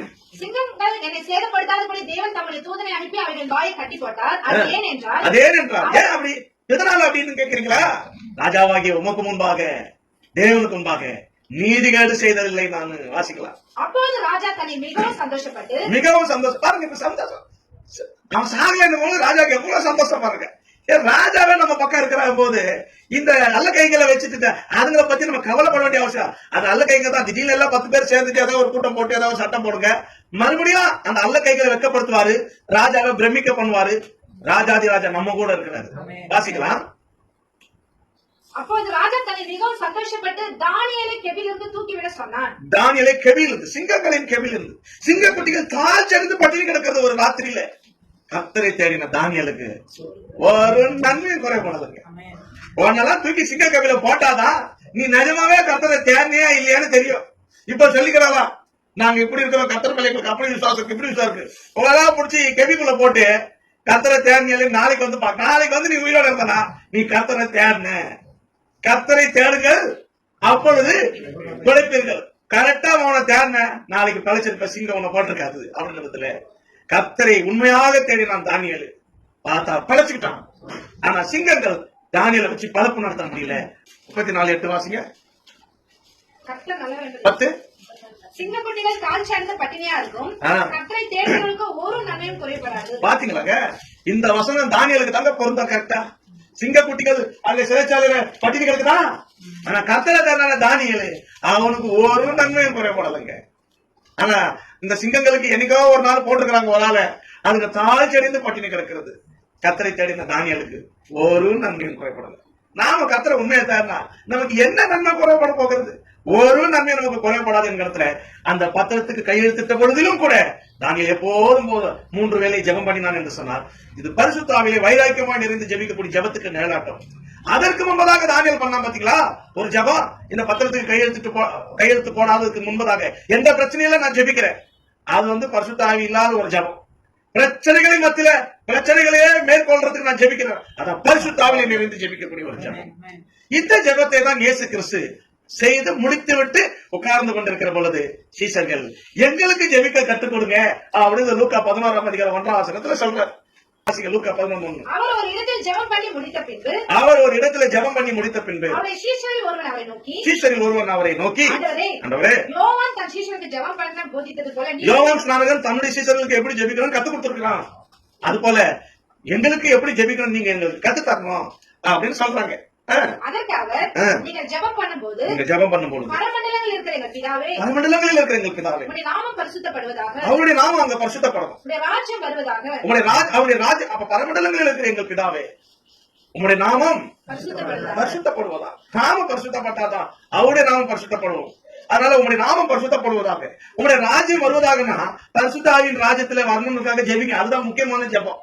உங்களுடைய ராஜ்யம் இயேசு கிறிஸ்து மரிச்சதுக்கு அப்புறம் கூட சொல்றாரு, மனுஷகுமாரன் நம்முடைய ராஜ்யத்துல வருவாரு, எருசலேம்ல போய் காத்துருங்க, அதுதான் உங்களுடைய ராஜ்யம் வருவதாக. அடுத்து பரமண்டலத்திலே செய்யப்படுகிறது போல பூமியிலேயும் செய்யப்படுகிறது. பரமண்டலத்துல அவருடைய சித்தம், பரமண்டலத்துல அவருடைய சித்தத்தை யார் செய்யறா? பரமண்டலத்துல பிதா இருக்கிறாரு. பரமண்டலத்தில் அவருடைய சித்தத்தை அங்க யார் செஞ்சிட்டு இருக்கிறார்? இயேசுவும் தூதர்களும் பரமண்டலத்தில் அவருடைய சித்தத்தை செய்து கொண்டிருக்கிறார்கள். பரமண்டலங்களில் அவருடைய சித்தம் செய்யப்படுகிறதுனா தூதர்கள் பிதா சொல்றதான் கேட்பாங்க. போய் என் குமாரனை தொழுது போய் தொழுது கொள்கிறாங்க. பரமண்டலத்துல பிதா சொல்றதுக்கு மீறி ஒண்ணுமே அங்க நடக்காது. பிதாவின் சித்தத்தை நானும் செய்கிறேன், அது போல இந்த பூமியில அவருடைய சித்தம் செய்யப்படணும். அதுக்காக ஜெபிங்க. அடுத்து எங்களுக்கு வேண்டிய ஆகாரத்தை அன்றன்று எங்களுக்கு தாரும், அன்றன்று எங்களுக்கு வேண்டிய ஆகாரத்தை அன்றன்று எங்களுக்கு தாரும். அதான் விசுவாச ஜீவியம். மொத்தமா இந்த வருஷத்துக்கு தேவையான ஆகாரத்தை இன்னைக்கே தாரோம் அப்படி இல்ல, எங்களுக்கு வேண்டிய ஆகாரத்தை அன்றன்று தாரும். ஒவ்வொரு நாளும் புது புது அப்பத்தை, புது புது வெளிச்சத்தை எங்களுக்கு தாரோம், புது புது பிரெட் தாரோம். ஆசரிப்பு கூடாரத்துல தினந்தோறும் ஆசிரியர் புதுசு புதுசா அப்பம் அடுக்குவான். நேற்று அப்பத்தை இன்னைக்கு இல்ல, இன்னைக்கு மேல அப்பத்தை மாத்திடுவாங்க. அன்றன்றுள்ள அப்பத்தை ஆசரிப்பு கூடாரத்திலே அந்த மேஜையில ஆசாரியன் அடுக்கி வச்சான். அது 1 சாமுவேல் 21 தாவீதுக்கு அங்க சொல்லப்பட்டிருக்குது. அது நேற்றையது ஆனதுனால அது பழசாதான போச்சு, அதை நாங்க சாப்பிடுறோம் அப்படின்னு தேவ சமூகத்தை அப்பத்தை சாப்பிடுறாங்கல்ல அகிமேலேக்கு. இதைத்தானே மத்தேயு 12:1 உங்களுடைய சிஸ்டருக்கு ஓய்வு நாள்ல கதிரில போயிட்டு சாப்பிடுறாங்களே அப்படின்னு கேட்டா, நீங்க தாவீது அவனோடு கூட இருந்தவர்கள் தேவ சமூகத்தை அப்பத்தை சாப்பிட்டதை நீங்க வாசிக்கவில்லையா என்று அந்த குறை சொல்றவங்க கிட்ட அதான் சொல்றாரு, ஓய்வு நாளையே அவனுடைய சிஸ்டர்கள் பண்றாங்க. மத்தேயு 12:1-2 தேவனுடைய வீட்டிலே பிரவேசித்து ஆசாரியர் தவிர வேறொரும் புசிக்க தகாத தேவ சமூகத்தை அப்பங்களை அவன் புசித்தானே அப்படின்னு இடத்துல ஒவ்வொரு நாளும் புது புது அப்பம். அது பழமையாயிடுச்சு, நேற்று வச்சது பழமையாயிடுச்சு என்று 1 சாமுவேல் 21 அந்த அகிமேலேக்கு சொல்ல. அகிமேலேக்கு ஏன்னா அபிமெலேக்குன்னு ஒருத்தர் இருக்கிறான், அது ஆபிரகாம் கூட இருந்த நாட்கள்ல. இது அகிமேலேக்கு. வாசிங்க ஆசாரியர் தாவீதுக்கு பிரதித்திரமாக பரிசுத்த அப்பம் இருக்கிறதே ஒழிய சாதாரண அப்பம் என் கையில் இல்லை, இல்லை, வாலிப ஸ்திரீகளோடு மாத்திரம் சேராதிருந்தால் கொடுப்பேன் என்றார். தாவீது ஆசாரியருக்கு பிரதித்திரமாக அந்த அப்பத்தை சாப்பிடறதுக்கே வாலிபர்கள் ஸ்திரீகளோடு சேரக்கூடாதான். இந்த மாதிரிலாம் எப்படி எல்லாம் வாழ்ந்துருக்காங்க பாரு பழைய ஏற்பாட்டிலே. நம்ம எல்லாம் கண்டமான படிக்கு வாழ்றது, எல்லாத்தையும் பண்ணிட்டு கூட நம்ம சர்வீஸ்ல வந்து உட்காந்துக்கிடுவோம். அந்த நாட்கள் அந்த தேவ சமூக தப்பங்களை சாப்பிடறதுக்கு ஸ்திரீகளோடு புருஷர்கள் சேராது இருந்திருக்கிறார்கள். தாவீது ஆசாரியருக்கு பிரதித்திரமாக நான் புறப்படுகிறதற்கு முன் நேற்றும் முந்தா நாளும் ஸ்திரீகள் எங்களுக்கு விளக்கமா இருந்தார்கள். வாலிபருடைய அசதிகளும் சுத்தமா இருக்கிறது. இன்றைய தினம் வேறு அப்பம் பாத்திரத்தில் பிரதிஷ்டை பண்ணப்பட்டதினால் இன்று அதெல்லாம் தாவீதுக்கு தெரியும். தினந்தோறும் அப்பா எடுக்கணுமே, இன்னைக்கு வேற அப்பத்தை பிரதிஷ்டை பண்ணி வைப்பீங்களே, அப்ப அது பழசாதானே போச்சு, அதை நாங்க சாப்பிடுறோம். அவன் இடத்துல அன்றன்று உள்ள அப்பத்தை எங்களுக்கு அன்றன்று தாரோம். அப்ப ஒவ்வொரு நாளும் ஆசரிப்பு கூடாரத்துல அந்த மேஜையில புது புது அப்பங்கள் அடுக்கப்பட்டிருக்கு. ஆசாரியர்களுக்கு தான் தேவன் ஒவ்வொரு நாளும் ஒவ்வொரு பிரெட் புது புது வெளிச்சத்தை கொடுப்பார். அவங்க தினந்தோறும் புது புது அப்பத்தை தேவனிடத்துல சாப்பிடக்கூடிய இடத்துல ஆசாரிகளை கத்தர் அவங்களை அதுக்காக அபிஷேகம் பண்ணி வைத்திருக்கிறார். கத்தருக்கு சோத்திரம். இப்போ வாசிக்கிறோம், அன்றன்றுள்ள அப்பத்தை எங்களுக்கு தாரோம், எங்கள் பாவங்களை எங்களுக்கு மன்னியும், எங்கள் பாவங்களை எங்களுக்கு மன்னியும், நாங்களும் எங்களுக்கு கடன்பட்ட எவனுக்கும் மன்னிக்கிறோம், நாங்கள் எங்களுக்கு கடன்பட்ட எவனுக்கு மன்னிக்கிறோமே, எங்களை சோதனைக்கு உட்பட பண்ணாமல், எங்களை சோதனைக்கு உட்பட பண்ணாமல் தீமை நின்று எங்களை ரட்சித்துக் கொள்ளும் என்று சொல்லுங்கள் என்றார். சொல்லுங்கள் என்றார். பின்னும் அவர் அவர்களை நோக்கி, இதுதான் வந்து ஜபம் இல்ல முடிச்சாரு. ஆனா இதை விட அன்றன்றுள்ள அப்பத்தை எங்களுக்கு தாரோம் அப்படின்னு அந்த ஜபத்தை விட 3 அப்பத்தை தாரோன்னு ஒரு ஸ்நேகத்தை ஜபம் பண்ணா, இந்த ஜபம் தான் நமக்கு ரொம்ப முக்கியமான ஜபம். பரிசுத்தாவி நமக்கு வேணும்ன்றதுக்கு ஒரு கதை சொல்றாரு, வாசிக்கலாம். பின்னும் அவர் அவர்களை நோக்கி, உங்களில் ஒருவன் தனக்கு சிநேகிதனா இருக்கிற இடத்தில் பாதி ராத்திரியிலே போய் சிநேகிதனே என் சிநேகிதன் ஒருவன் வழி பிரயாணமாய் என்னிடத்தில் வந்திருக்கிறான், அவன் முன் வைக்கிறதுக்கு என்னிடத்தில் ஒன்றுமில்லை, நீ 3 அப்பங்களை எனக்கு கடனாக தர வேண்டும் என்று கேட்டார். 3 அப்பங்களை கடனாக தர வேண்டும். வீட்டுக்குள் இருக்கிறவன் பிரயோஜனமாக என்னை தொந்தரவு செய்யாதே. பாதி ராத்திரில வந்து இப்படி கேட்டியே, என்ன தொந்தரவு செய்யாத. கதவு பூட்டி ஆயிற்று. என் பிள்ளைகள் என்னோடு கூட படுத்திருக்கிறார்கள். எழுந்திருந்து உனக்கு தரக்கூடாது என்று சொன்னான். பின்பு தனக்கு அவன் சிநேகிதனா இருக்கிறது நிமித்தம் அப்படி செய்யலனாலும், ஐயோ இப்படி விட்டா மறுபடியும் இன்னும் கொஞ்சம் தூக்கம் நல்லா போயிட்டு இருக்கும், மறுபடியும் வந்து தட்டுவாங்க, அதுக்காகவே உனக்கு கொடுத்துடணும் அப்படின்றதுனால அலட்டுறதுனால கொடுப்பானா இல்லையா, அந்த மாதிரி தட்டுங்கள் திறக்கப்படும் என்று சொல்றாரு. பரிசுத்தாவியை கேட்டுட்டு நான் கேட்டேன், கடவுளுக்கு கொடுக்கவே இல்லை அப்படின்னா அந்த மாதிரி ஆளுங்களுக்கு தான் சொல்றாரு. நான் கூட ஆணுட்டு கேட்ட பரிசுத்தாவி கொடுக்கவே இல்லைன்னா விட்டுருவியா? கொடுக்குற வரைக்கும் தட்டிக்கிட்டே இரு. அப்புறம் அவரு இவன் தட்டத்துல ஓய மாட்டான், கொடுத்தாதான் அவன் இடத்துல திறந்துருவார் ஒரு நாள். தட்டுங்கள், அப்பொழுது உங்களுக்கு தன் சிநேகிதனா இருக்கிறதுனால அவன் கொடுக்கறதுனாலும் அவன் அடிக்கடி வந்து அலட்டக்கூடாது தட்டக்கூடாதுன்றதுக்காக கொடுத்துருவான்ல. இப்படிதான் ஜெபிக்கணும். அலட்டணும், கடவுளை போட்டு அலட்டி வாங்கிக்கணும் சில விஷயங்களை. அவன் இடத்துல சோர்ந்து போகாமல் எப்பொழுதும் ஜெபிக்க வேண்டும் என்பதற்காக ஒரு ஜபத்தை சொல்றாரு. ஒரு அநீதியில நியாயாதிபதியை நோக்கி ஒரு விதவை எப்பொழுதும் அலட்டிக்கிட்டே இருக்கிறாரு, இவன் என்னை அலட்டாதபடிக்கு இன்னைக்கு தீர்ப்பு செய்யணும்னு சொல்லிட்டு அத இந்த நியாயாதிபதி அநீதியில அந்த மனுஷன் போறானே, வாசிங்க. சோர்ந்து போகாமல் எப்போதும் ஜெபம் பண்ண வேண்டும் என்பதை குறித்து அவர் ஒரு ஊமையில சொன்னார். ஒரு பட்டணத்திலே ஒரு நியாயாதிபதி இருந்தான். அவன் தேவனுக்கு பயப்படாதவனும் மனுஷனை மரியாதை. இப்படி ஒரு ஜட்ஜிங்க, நியாயாதிபதி ஜட்ஜி, தேவனுக்கு பயப்படாத ஒரு ஜட்ஜி, மனுஷனாவே மதிக்காத ஒரு ஜட்ஜி. இப்படிப்பட்ட ஒரு ஜட்ஜி கிட்ட கூட சரியான இடத்துல நீதியை வாங்கக்கூடிய இடத்துல ஒரு விதம் இருக்கிறார்னா அவருடைய ஜபம் எப்படிப்பட்ட ஜபம், எப்படி அவன் அலட்டலாம் பாருங்க. அந்த பட்டணத்திலே ஒரு விதவை இருந்தால் அவள் அவனிடத்தில் போய், எனக்கும் என் எதிராளிக்கும் இருக்கிற காரியத்தில் எனக்கு நியாயம் செய்ய வேண்டும் என்று விண்ணப்பம் பண்ணினாள். அவன் தான் மனுஷனே மதிக்க மாட்டானே, எப்படின்னா அதே என்கிட்ட வந்து சொல்றன்ற மாதிரி தான் அந்த நியாயாதிபதி இருப்பான். உனக்கு என்னென்ன ஆட்டம், அவனுக்கு என்னென்ன ஆட்டம், அதுக்கு என்கிட்ட ஏன் வர அப்படின்றதுதான் அந்த நியாயாதிபதி இருக்கிறான். வெகு நாள் வரைக்கும் அவனுக்கு மனதிலா இருந்தது. பாத்தீங்களா, சட்டம் பண்ணல அந்த அம்மாவை. வெகு நாள் வரைக்கும் அந்த அம்மா வந்து இப்படி சொல்லிட்டு அழுது ஒப்ப வச்சா கூட சரி பாக்கலாம்ப்பா அப்படின்ற இடத்துல நான் அனுப்பிச்சு விட்டேன். அநீதியான நியாயாதிபதி அவன். அந்த நியாயாதிபதிக்கும் அந்த கல்லான எதிர்த்து கரைக்கிற மாதிரி இந்த அம்மா ஒவ்வொரு நாளும் அலட்டிக்கிட்டே இருக்குது. வாசிங்க. பின்பு அவன் நான் தேவனுக்கு பயப்படாமலும் மனுஷனை மதியாமலும் இருந்தோம். நான் தேவனுக்கு பயப்படாமலும் மனுஷனை மதியாமலும் நான் ஒரு கேடுகட்ட நியாயாதிபதியாக இருந்தோம். கல்லான மனுஷன் என்று தெரிந்தோம்.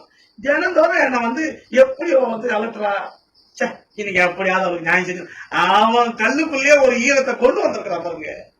அவனுடைய விண்ணப்பம் வாசிங்க. இந்த விதவை என்னை எப்போதும் தொகை செய்கிறபடினால் இவள் அடிக்கடி வந்து என்னை அலட்டாதபடி. இப்போ சரி இவளை மதிக்காம விட்டுடுவேன், மறுபடியும் நாளைக்கு காலையில் அதே 9 மணிக்கு அவன் வந்து நிக்கிறான். அதுவே எனக்கு ஒரு மாதிரி இருக்குது. அவன் வந்து அங்க நிக்காதபடிக்கு ஏதாவது ஒண்ணு போ, இங்க அவனுக்கு ஏதாவது முடிச்சிருந்த அந்த கேஸ அப்படின்றதுக்காக எப்ப பார்த்தாலும் கார் முன்னாடி வந்து நின்று கிடக்குறா. என்ன இது ஒரு இதுவா இருக்க நமக்குன்றதுலதான் கடைசியில எனக்கு டிஸ்டர்பா இருக்க கூடாதுன்றதுக்காக செஞ்சுட்டான். இவளுக்கு நியாயம் செய்ய வேண்டும் என்று தனக்குள்ளே சொல்லிக் கொண்டான் என்றார். பின்னும் கர்த்தர் அவரை நோக்கி, அநீதியுள்ள அந்த நியாயாதிபதி சொன்னதை சிந்தித்து பாருங்க. அந்தபடியே தேவன் தம்மை நோக்கி இரவும் பகலும் கொஞ்சம் கூட ஈரம் இல்லாத ஒரு கல்லுக்குள்ள ஒரு ஈரம் இருக்குது. அவன் அநீதியான நியாயாதிபதி, அநீதியில நியாயாதிபதி. நான் அப்படியா? இரக்கமும் நீதிய சாந்தம் மிகுந்த மனதிருக்க முடியவர். நான் அப்படியா? நொறுங்குண்ட இருதயத்தை ஒருபோதும் புறக்கணிக்காத ஒரு கடவுள் என்ன நோக்கி இரவும் பகலும் கூப்பிட்டா அவங்களுக்கு தீர்ப்பு செய்ய மாட்டேனா? நம்மை நோக்கி இரவும் பகலும் தம்மால் தெரிந்து கொள்ளப்பட்டவர்களின் விஷயத்தில் பொறுமையுள்ளவராக இருந்து அவருக்கு நியாயம் செய்யாமல் இருப்பார். செய்வார செய்ய மாட்டார். அவனுக்கு நியாயம் அவனுக்கு செய்வார், அவனுக்கு நியாயம் செய்வார். அநீதியுள்ள நியாயாதிபதிய அந்த விதவைக்கு நியாயம் செய்வானா? நான் நீதியுள்ள நியாயாதிபதியாக இருந்து என்னை நோக்கி இரவு பகலும் கூட்டிட்டு இருக்கிறிய, என்னால் தெரிந்து கொள்ளப்பட்டவரா இருக்கிற நீ என்னை நோக்கி கூப்பிடுறிய, உனக்கு எப்படி நான் நியாயம் செய்யாம போவேன்? அதனால நீ சோர்ந்து பார்க்காம தொடர்ந்து அந்த விஷயத்துக்காக ஜெபம் பண்ணிட்டே இரு அப்படின்னு சோர்ந்து பார்க்காம ஜெபிக்கிறதுக்கு இயேசு இந்த விஷயத்த சொல்லுறாரு. புரியுதுங்களா? இந்த விஷயத்த சொல்றாரு. இது அடிக்கடி, அப்புறம் நித்தம் அது யோசேப்புக்கு, அப்புறம் அடிக்கடி நித்தம் தினம் சிம்சனுக்கு, தினம் சிம்சனுக்கு, நித்தம் யோசேப்புக்கு, அடிக்கடி இந்த அநீதியான நியாயாதிபதிக்கு. ஆனா தாவீது வர வர விலப்பட்டான் அவனிடத்துல. நாமெல்லாம் வர வர விருத்தி அடையணும். நம்மளாம் வர வர தாவீது நாளுக்கு நாள் விருத்தி அடையணும், நாளுக்கு நாள். அப்புறம் வர வர ஈசாக்கு வர வர பலப்பட்டான். அப்படிதானே? ஈசாக்கு வர வர பலப்பட்டானா, விருத்தி அடைந்தானா? ஆதியாகமம் 26ஆம் அதிகாரத்துல 14-15. ஈசாக்கு 26:13 வர வர விருத்தி அடைஞ்சிட்டான். ஈசாக்கு 26:13. 2 சாமுவேல் 3:1 தாவீது வர வர பலப்பட்டான், சவுல் வர வர பலகீனப்பட்டான். இது வர வர, அதுவும் வர வர.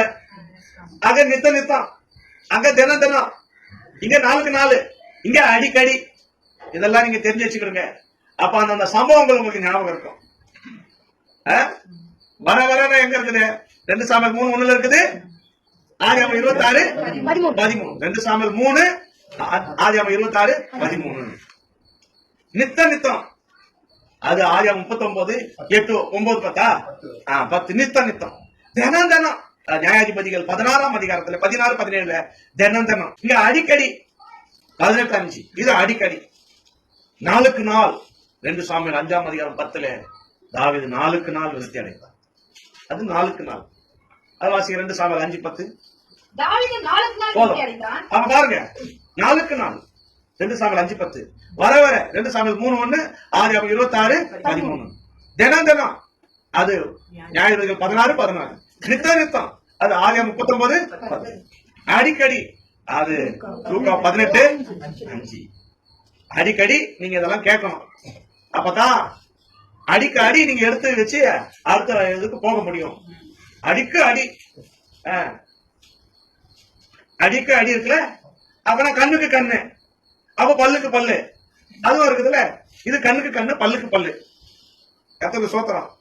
உங்களுக்கு பாருங்க, உங்களுக்கு எல்லா விதத்திலயும் ஆண்டவர் வசனத்தை உபதேசமும் கொடுக்கிறாரு, வசனமும் கொடுக்கிறாரு, மழையும் கொடுக்கிறாரு, பனியும் கொடுக்கிறாரு. ஸ்தோத்திரம். அப்போ இங்க அடிக்கடி அலட்டுகிறது நிமித்தமாவது போய் அவளுக்கு நியாயம் செய்தான் அப்படின்னு. அப்ப அவனே நியாயம் செஞ்சாங்க, நான் செய்ய மாட்டேனா? பரமபிதா செய்ய மாட்டாரா? நீ தொடர்ந்து ஜெபம் பண்ண சோர்ந்து போகாம என்கிறதுக்கு தான் இந்த ஓமையை சொல்றாரு. ஆனா பெலிஸ்தியன் அவன் தினம் வருவான். பெலிஸ்திய ஆவி தினம் வருவான். தினந்தோறும் பெலிஸ்தியர் மேல் வந்து விட்டார்கள் அப்படின்னு தெளிவால் கத்துறால. அவன் தினம் பிரதிஷ்டைக்கு விரோதமா வருவான். பெலிஸ்தியர் தினம் விரோதமா வரக்கூடியவன் தான் பெலிஸ்தியர். அங்க போத்திபாருடைய மனைவி அவளும் நித்தம் டார்ச்சர் பண்றான். பரிசுத்த வாழ்க்கைக்கு நித்தம் நமக்கு போராட்டம் வரும். அதை நம்ம ஜெயிக்கணும். அதான் தட்டுறான் நள்ளிரவுல. அந்த நண்பன், நள்ளிரவு நண்பன் அவனுக்கு பேரு என்னது? நள்ளிரவு நண்பன். பரிசுத்த ஆவியை பெற்றுக்கிறதுக்கு ஓம கடவுள் சொன்னாரே, அவன் நள்ளிரவு நண்பன்.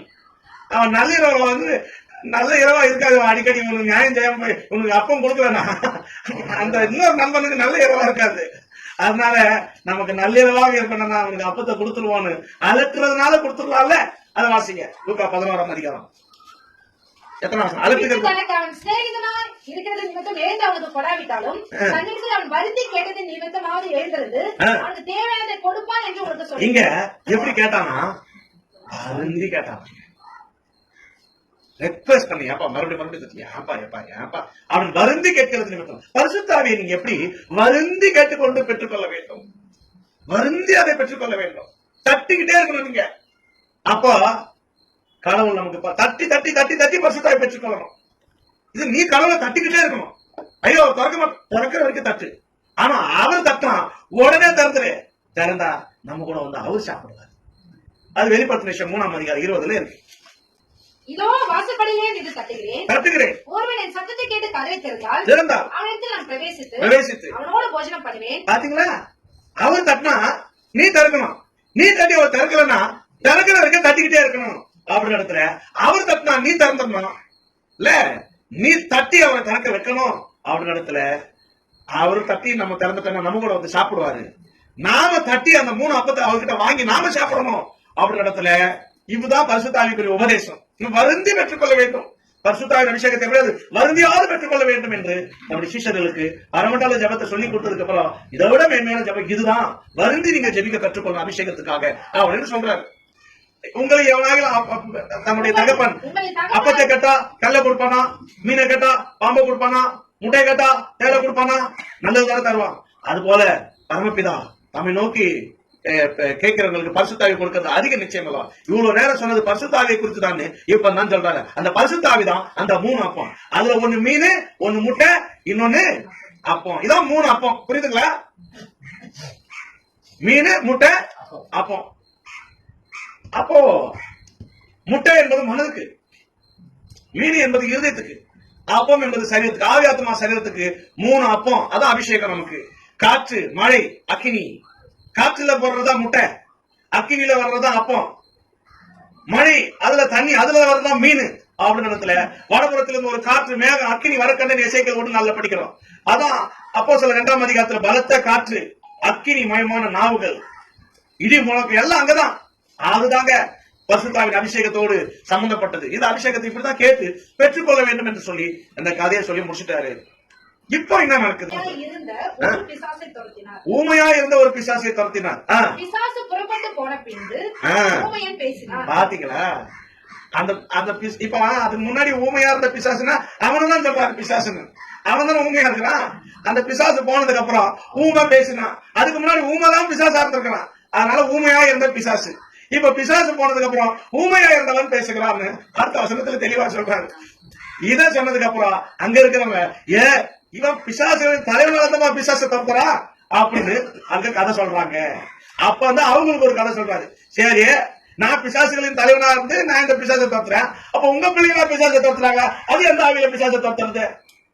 சரி, பிசாசை தோத்துறேன். அப்ப உங்க பிள்ளைங்க எப்படி தோத்துறாங்க? பிசாசை தோத்துனா எப்படி அவங்க ராஜ்யம் நிலையில இருக்கான்?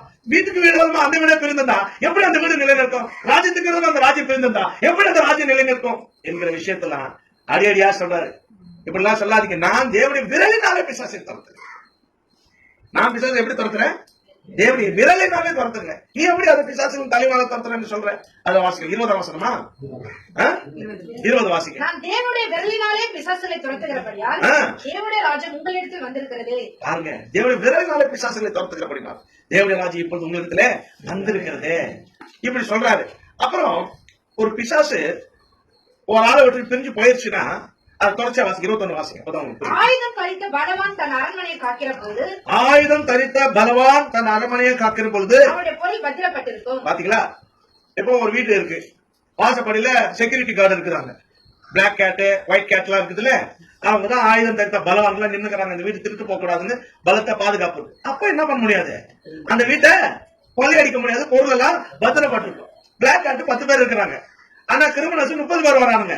இவங்களோட ஆயுதம் அவங்க கிட்ட அதிகமா இருக்குன்னா அப்ப பிளாக் கார்டை சுட்டு தள்ளுவாங்க, மறுபடியும் திருடிடுவாங்க. அவனை விட அதிகமான பலவான் வந்தா தான் பொருளை கொள்ளையடிக்க முடியுமே தவிர அதுக்கு முன்னாடி பொருள் பத்திரப்பட்டிருக்கின்ற கருத்தை சொல்றாரு. வாசிக்கலாம். அவனிலும் அதிக பலவான் வந்து அவனை மேற்கொள்வானே ஆகில் அவன் நம்பி இருந்த சகல ஆயுத வர்க்கத்தையும் பறித்துக் கொண்டு அவனுடைய கொள்ளை பண்ணிடுவான். என்னோட எல்லாரும் எனக்கு விரோதியா இருக்கு. பாத்தீங்களா? நீங்க என்னோட இல்ல, என்னோட இருந்தீங்கன்னா பேச மாட்டேன். என்னோட இராதவன். வாயிலே என்னோட இருக்கிறீங்க, ஹார்ட்ல என்னோட இல்லை. இந்த ஜனங்கள் வாயினாலே என்னை சேர்கிறார்கள், அவள் இருதயம் எனக்கு தூரமா இருக்கிறதா, என்னோட இராதவன் எனக்கு விரோதியா இருக்கிறா, என்னோட சேர்க்க நானே நல்ல மேய்ப்பன். என் மந்தையில நீங்க அந்த ஆடுகளை சேர்க்கலன்னா நீங்க எனக்கு சிதற அடிக்கிறீங்க என் ஆடுகளை. அதான் என்னோட இராதவன் எனக்கு விரோதியா இருக்கிறான், என்னோட சேர்க்காதவன் சிதற அடிக்கிறான். இது 23. லூக்கா 11:23 இத சொல்லிட்டாரா? அடுத்து வாசிங்க. அசுத்தாவி ஒரு மனுஷனை விட்டு புறப்படும் போது வறண்ட இடங்களில் அலைந்து இளைப்பாறுதல் தேடி பாருங்க. அசுத்தாவி ஒரு ஆளை விட்டு போயிடுச்சு, உன்னை விட்டு பேய் போயிருச்சா, அது அங்கங்க அலைஞ்சு சுத்தி இருக்கும், அது எங்க யாருகிட்ட போலான்னு. அந்த நேரம் உன்னை விட்டு தானே போச்சு, நீ இன்னும் பொல்லாத இடத்துல வாழ்ந்து இன்னும் ஜோடிச்சுக்கிட்டு அப்படியே சுத்திக்கிட்டு இருந்தனா, ஏன் நம்ம விட்டு வந்தோமே இந்த மாதிரி ஒரு இடம் கிடைக்காதுன்ட்டு இது யாரு தன்னை போல எங்க ஒரு 5-6 பேர் சுத்தி கிடக்குறாங்க. உங்களுக்கு நல்ல பிளேஸ் நான் காட்டுறேன், இதுக்குள்ள போனா காலகாலமா நம்ம தங்கலாம், அதை நம்ம துரத்தவே முடியாதுன்ற இடத்துல இன்னும் 7 கூட்டிட்டு வாங்க கொடுத்து நடத்தும் அப்படின்னு சொல்றாரு. வாசிங்க. நான் விட்டு வந்த என் வீட்டுக்கு திரும்பி போவேன் என்று சொல்லி அதில் வரும்போது அது பெருக்கி ஜோடிக்கப்பட்டிருக்க கண்டு திரும்பி போய் தன்னிடம் கொள்ளாத வேறு 7 ஆவியை கூட்டிக் கொண்டு வந்து உட்புகுந்து குடியிருக்கும். அப்போது அந்த மனுஷனுடைய முன்னிலைமையிலும் அவன் பின்னிலும் அதிக தெளிவுள்ளதா இருக்கும் என்றார். 26 தானே? முன்னிலைமையை காட்டிலும் பின்னிலை அதிகமாக. இந்த மேட்டர் எல்லாம் ஒரு சொல்லும் பொழுது அந்த கூட்டத்துல ஒரு ஸ்திரீ, ஐயா நீ பேசுறதெல்லாம் நான் இதற்கு கேட்டதே கிடையாது, நீர் உண்மை சுமந்த கர்ப்பமும் நீர் பாலுண்ட முளைகளும் பாக்கியம் உள்ளது இப்பதான் சொல்லுதா? அதுதான் சொன்னேன். இந்த வசனத்துக்குரிய கருத்துக்களை நாம் அறிந்ததுக்கு முன்பதாக இந்த அதிகாரத்தின் தொடர்ச்சியிலிருந்து இயேசு என்ன சொன்னாருன்னு ஒரு நேரம் பார்த்து தானியலுக்கு போய் அந்த ஜபத்துக்கு போய் வெளிப்படுத்த 17 போய் குளத்திட்ட போயிட்டு அவர் ரொட்டேஷன் எல்லாம் சுத்திட்டு வந்திருக்கிறோம். அடிக்கடி நித்த தினம் நாளுக்கு நாள் வர அப்படின்னு பேசிட்டு இப்ப வந்திருக்கிறோம். இப்போ இந்த வசனத்துக்குரிய கருத்தை நாம் பார்க்கிறோம். 11:27 அப்படி ஆனாலும் இயேசு சொல்றாரு, அப்படிதானே?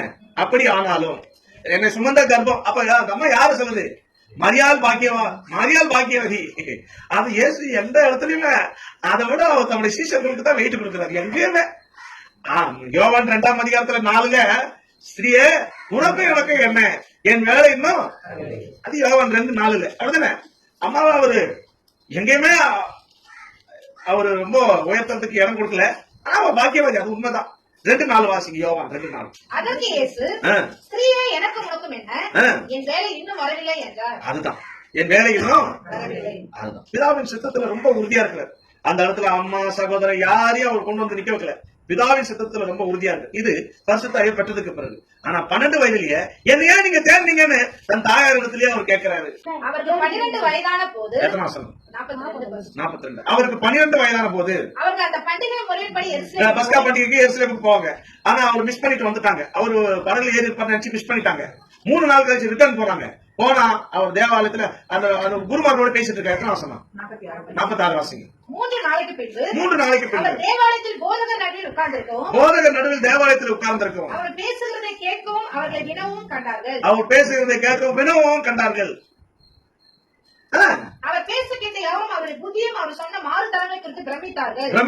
தாய் தகப்பன்மாரும் அவரை கண்டு ஆச்சரியப்பட்டார்கள். இவ்வளவு பெரிய ஆளுங்க கிட்ட, பெரிய பெரிய பாசம் கிட்ட, குருமாரன் கிட்ட இந்த 12 வயசு பிள்ளை டீனேஜ் கூட ஸ்டார்ட் ஆகல, டீனே வரல. 13ல இருந்து தான் டீன், 13ல இருந்து 19 வரைக்கும் டீனேஜ் கூட கிடையாது. ஜீசஸ் கிரைஸ்டுக்கு 12 வயதான போது குருமார்களோட பேசிட்டு இருக்கிறார், பெரிய பெரிய ஐயர்களோட பேசிட்டு இருக்கிறாரு. இடுப்பை சுத்தி பெரிய பெரிய கயிறு கட்டின இருக்கக்கூடிய ஐயர்களோட பேசிட்டு இருக்கிறார் அவர் ஜீசஸ் கிரைஸ்ட். வாசிங்க. அப்பொழுது அவருடைய தாயார் அவரை நோக்கி, மகனே ஏன் எங்களுக்கு இப்படி செய்தாய்? எங்களுக்கு செய்தாய்? இதோ உன் தகப்பனும் அப்பாவும் நானும் பதறி போயிட்டப்பா, விசாரத்தோட உன்னை தேடினோமே என்றார். அதற்காக நீங்கள் ஏன் என்னை தேடினீர்கள்? என் பிதாவுக்கு அடுத்தவர்களில் நான் இருக்க வேண்டியது. 12 வயசுல பேச்ச பாருங்க, 12 வயசுல பேச்ச பாருங்க. நீங்களே என்னை தேடினீர்கள்?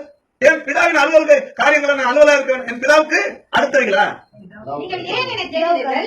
என் பிதாவுக்கு அடுத்தவர்களில் நான் இருக்க வேண்டியது என்று அறிய. நான் என் பிதாவுக்கு அடுத்தவர்களில் இருக்க வேண்டியதா?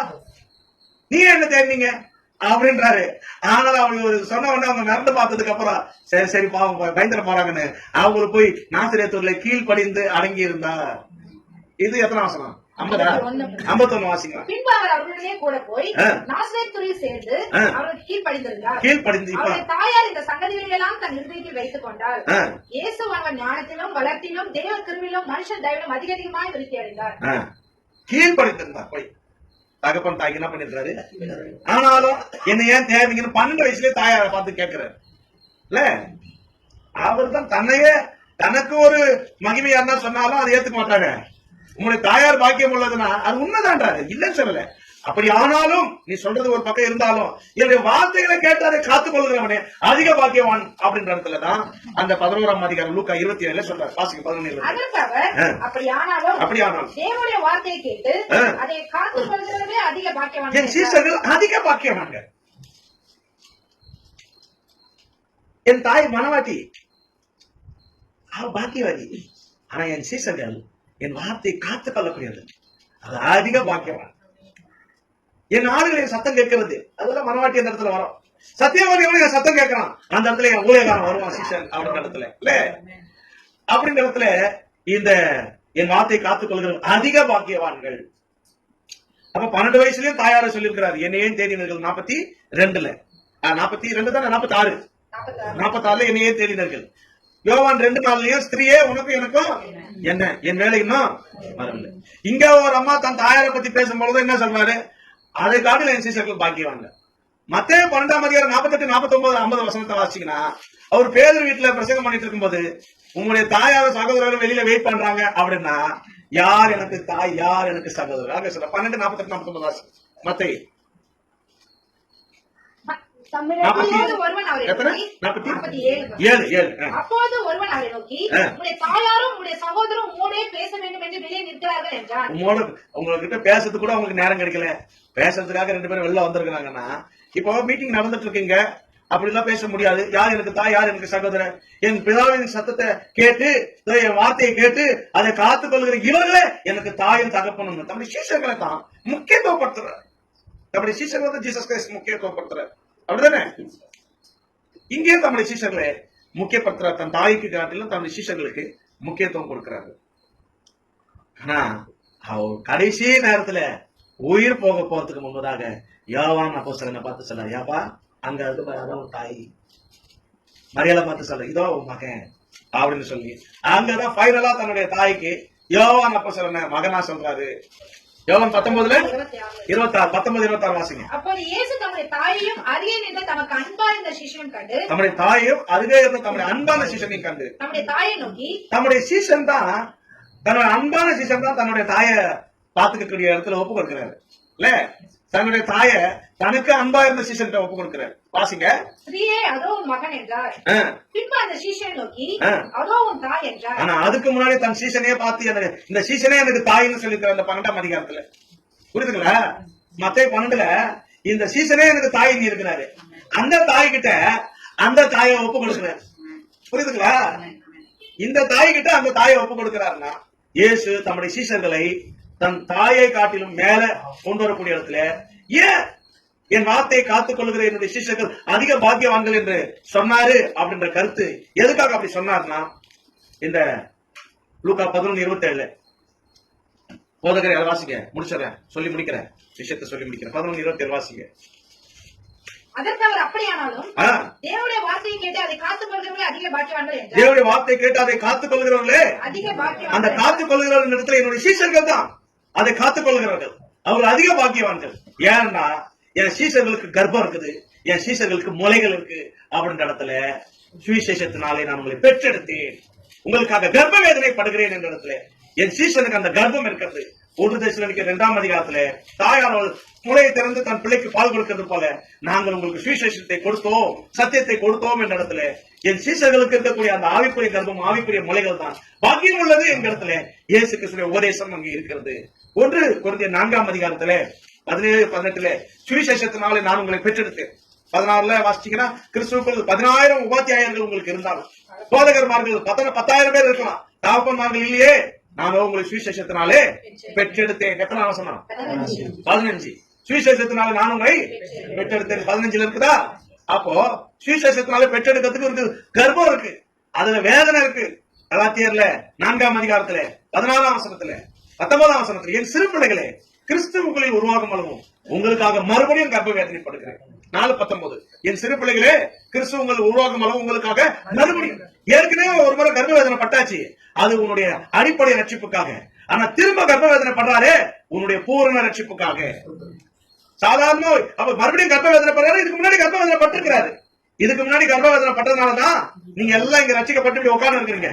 இப்ப மறுபடியும் கர்ப்பவேதனை பண்றது எதுக்குன்னா, கிறிஸ்து உங்களில் நிறைவாக வேண்டும், உருவாக வேண்டும், தேர்ச்சி அடைய வேண்டும். கர்த்தராகிய இயேசு கிறிஸ்து வருகிலே நீங்க எடுத்துக்கொள்ளப்படும் போது இயேசு கிறிஸ்துவை போலவே அவருக்கு முன்பாக நிற்க வேண்டும். அதற்காக பவுலாகிய நான் எனக்குள்ளே வல்லமையா கிரியை நடப்பிக்கிறவருடைய பலத்தின்படி போராடி பிரயாசப்படுகிறேன், மறுபடியும் கர்ப்பவேதனை படுகிறேன்.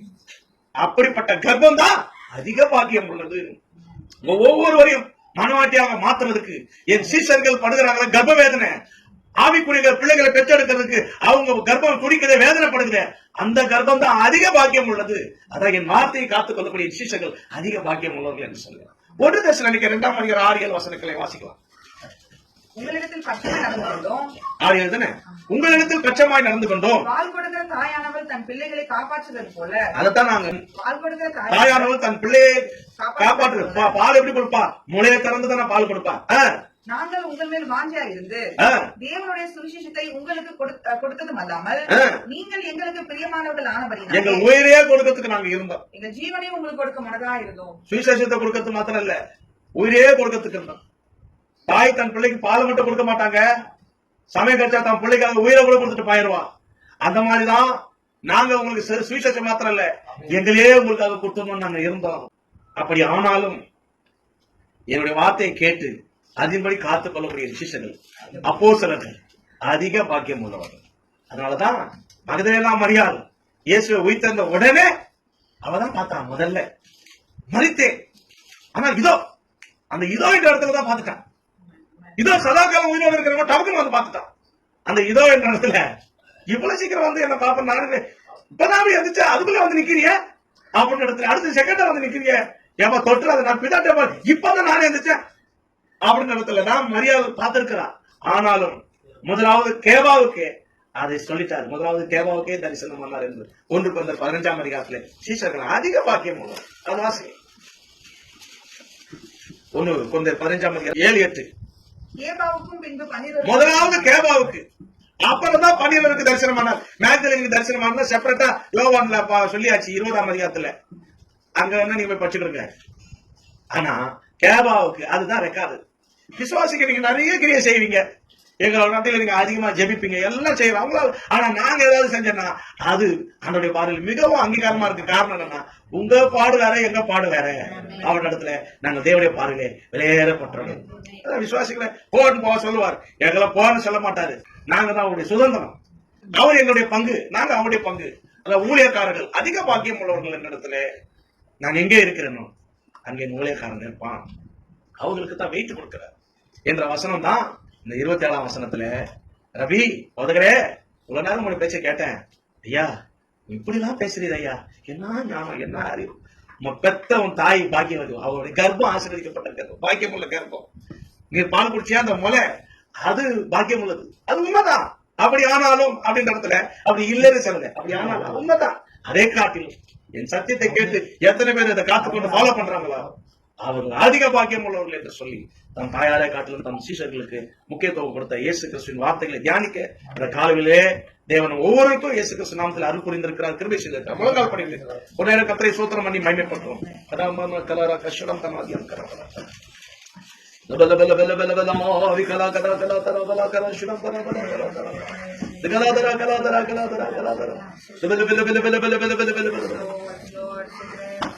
அன்றைய வானத்தில் ஒரு பெரிய அடையாளம் காணப்பட்டது. ஒரு ஸ்திரீ சூரியனை அணிந்திருந்தான், அவருடைய பாதங்களின் கீழே சந்திரன் இருந்தது, 12 நட்சத்திரங்கள் உள்ள கிரீடம் அவருடைய சிரசிலே அணிந்திருந்தது. அவள் வருத்தப்பட்டு பிள்ளை பெறும்படி, கர்ப்பவதியா இருந்து வருத்தப்பட்டு பிள்ளை பெறும்படி அமெரிக்காவில் என்கிற இடத்துல, அது அப்போஸ்தலர்களுக்குரிய கர்ப்ப வேதனை, அவர்கள் வருத்தம், அவர்களுக்கு வருத்தம் இருக்கிறது, அவர்களுக்கு அலறல் இருக்கிறது, அவர்களுக்கு கர்ப்ப வேதனை இருக்கிறது. ஆனாலும் அவர்கள் ஜெயம் பெற்று சிங்காசனத்தில் போகும் பொழுது இனி எந்த வருத்தமும் அலறலும் கண்ணீரும் கவலை அவர்களுக்கு கிடையாது. அதி சீக்கிரத்தில் நீங்கி விழுந்த வருத்தம் அலறல் எல்லாம் நித்தியமான கன மகிமை நமக்கு ஏற்படுத்தும். காலவேளையிலே அவருடைய வார்த்தையை கேட்கிறீர்களா? கேட்கிறது மாத்திரமல்ல, அதை காத்துக் கொள்கிற நீங்கள் அதிக பாக்கியவான்களாக இருப்பீர்கள்.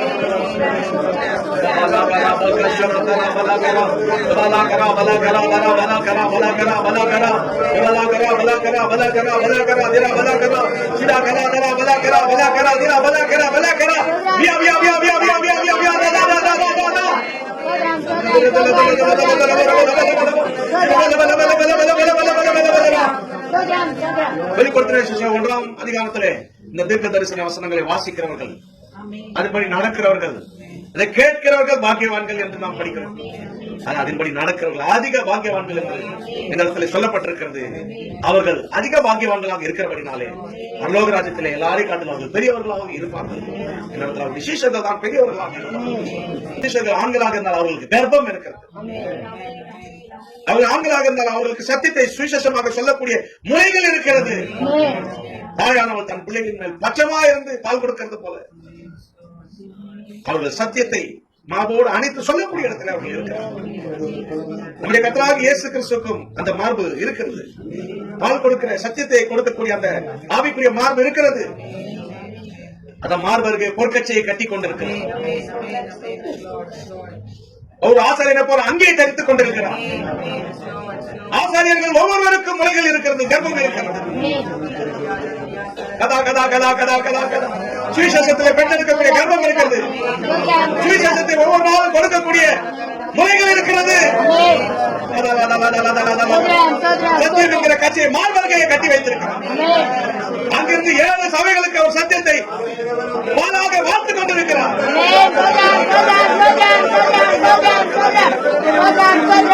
இப்படி ஒரு ஆசாரியர் இந்த காலநிலை நம்மத்தில் எழுந்தது இருக்கிறார்.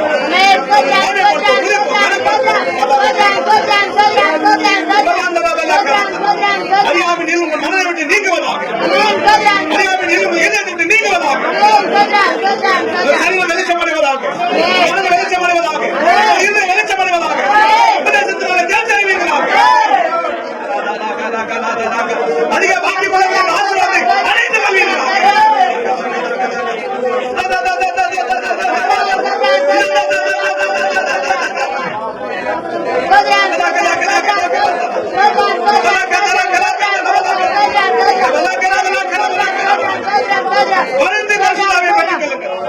மருந்து பெற்றுக் கொள்ளுங்கள். நன்கு மருந்து கேட்டு பெற்றுக் கொள்ளுங்கள். மருந்து பெற்றுக் கொள்ளுங்கள். தினந்தெல்லாம் கலிசனை முறியடிங்கள். நித்த பத்திபாருடைய மனைவியை முறியடிங்கள். வர வர விருத்தி அடையுங்கள். நாளுக்கு நாள் விருத்தி அடையுங்கள். வர வர பலப்படுங்கள்.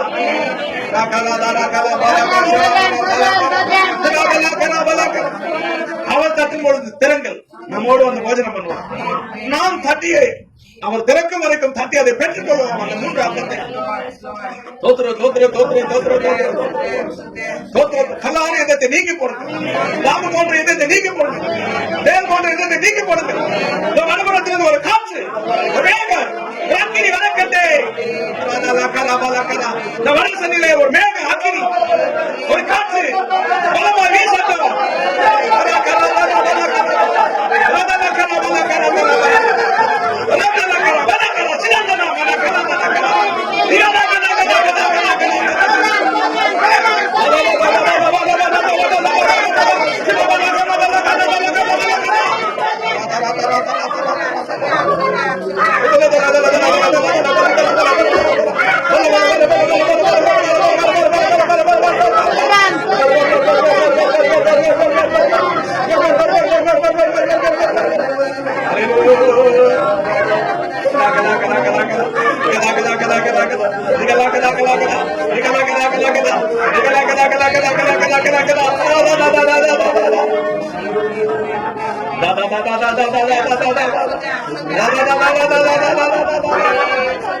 சபையை வெட்கப்படுத்தாதபடிக்கு நம்முடைய கர்த்தராகிய இயேசு கிறிஸ்து மகிமை நிறைந்த கிறிஸ்துவாக இந்த காலையில் எழுந்தள்ளி மார்பர்களை கட்டின பொற்கச்சையை நமக்கு பாலாக வார்த்தபடினாலே, சத்தியமாக வார்த்தபடினாலே, சுவிசேஷமாக வார்த்தபடினாலே அதை மேன்மைப்படுத்துகிறோம்.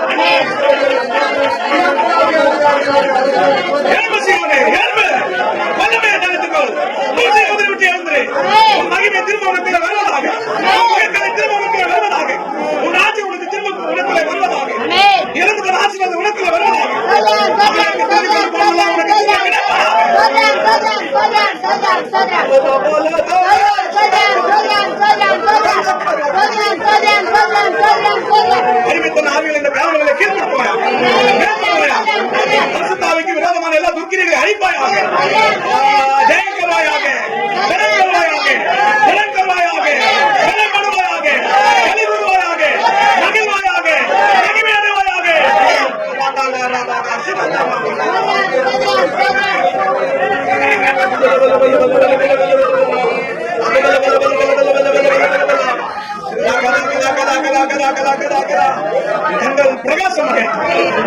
பிரவேசம் அடைகிறார்.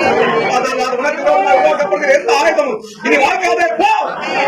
ராஜாவின் ஜெயகம்பீரம் உனக்குள்ளே விலகிக் கொண்டே இருப்பதாக.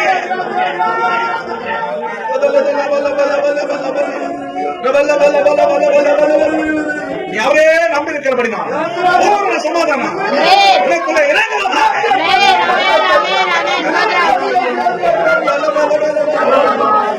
தேவனை சோத்திரம் ஒரு 1010 மணிக்கு சோத்திரம்.